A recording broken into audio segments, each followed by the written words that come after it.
Hello everyone, I'm Drishti. I'm a 2-year student from Akash Digital for my NEET UG preparation. Both my parents are engineers in Rourkela Steel Plant. So initially I had seen a lot of advertisements of Akash and the results of Akash in NEET UG were very admirable because most of the selection and the rankings, they were mostly delivered from Akash only. So I wanted to do my NEET UG preparation from Akash, but in Rourkela there are no physical centers available for Akash. So, and as I'm a single child, my parents did not want me to go to a different city to study at such a young age. So eventually we came to the conclusion that let us just do the online classes, and it was one of the best decisions that I had ever made because the user interface of the platform, the tests and everything, they were so well curated for a student's learning, and overall I can say it was a great experience. NCERT को मैंने बहुत अच्छे से किया था and हम लोग के स्कूल में एंड आकाश में दोनों जगह NCERT को बहुत अच्छे से प्रायोरिटाइज करके हम लोग को पढ़ाया गया था. सो इट वाज लाइक कि बाय द टाइम मेरे 12th के बोर्ड्स ख़त्म हुए थे, मेरा 11th एंड 12th का NCERT बहुत अच्छे से हो गया था. एंड जो भी एक्स्ट्रा पॉइंट्स थे जो क्लास में टीचर्स बताते थे वो मैं वहीं साइड में जो NCERT की स्पेस होती है उसमें ही नोट डाउन कर लेती थी, या तो फिर एकदम बैक ऑफ द बुक में नोट डाउन कर लेती थी. तो मेरा ऐसा ही था कि मैं रीडिंग के टाइम में क्वेश्चंस बनाते जाती थी, तो मुझे वो एज ए NCERT का जो पूरा टेक्स्ट था वो क्वेश्चंस के ही फॉर्म में पूरा याद था. So my very first advice for all the NEET UG aspirants would be that please do not deviate from NCERT. Means that book, it is having everything, no matter कहाँ पे कितना छोटा सा information लिखा है, but that book has everything. So please do not deviate from it because as the trend follows, most of the question 99.99% questions NCERT से आते हैं, तो please उससे मत deviate होइएगा. इनफैक्ट फिजिक्स में भी ना जो NCERT के सॉल्व्ड एग्जाम्पल्स है या एक्सरसाइजेज हैं, please do that as well, क्योंकि वो आपको ना अच्छी खासी कॉन्सेप्ट क्लैरिटी दे देते हैं.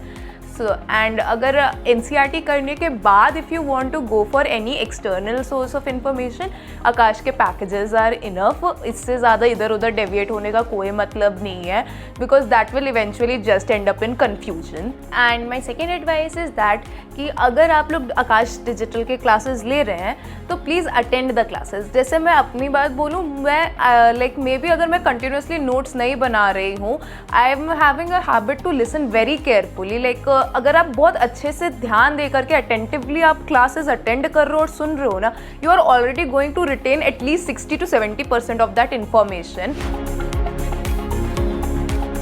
आकाश डिजिटल में ना मेरे को ये एक एडवांटेज मिला था, जब भी मैं सेल्फ स्टडी कर रही होती थी मेरे को ना कभी भी डाउट आता था. मतलब मैं NCERT पढ़ रही हूँ, मुझे एक वर्ड में भी डाउट आ रहा है, मैं वो वर्ड उठाऊंगी, मैं जा करके अपने टीचर को टेक्स्ट करूँगी कि मैम सर मैं नहीं समझ आ रहा है, समझाओ.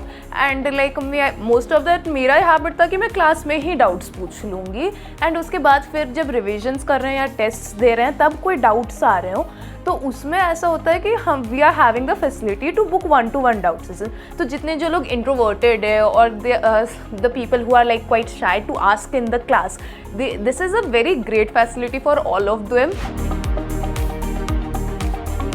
आज का जितना भी इंटेंसिव में टेस्ट थे वो मुझे ये बेनिफिट दिया कि मैं इतने ज़्यादा टेस्ट दे चुकी थी ना कि इवेंचुअली नीट का एग्ज़ाम देते टाइम भी मुझे यही फील हुआ कि it is just I am giving another mock test और अनदर आकाश का मतलब CST PST टाइप का कोई टेस्ट मैं बस दे रही हूँ. तो जो इतने सारे टेस्ट जो हम लोग दिए थे, that really help develop the exam temperament. Along with it made us practice so many questions कि उसके थ्रू भी हम लोग का NCERT एक बार फिर से एवरी टाइम रिवाइज होते गया था जितने टेस्ट दे रहे थे. So this was my preparation strategy for the last 1-2 months before the NEET exam. My parents, my teachers, like they were really supportive during the whole preparation journey.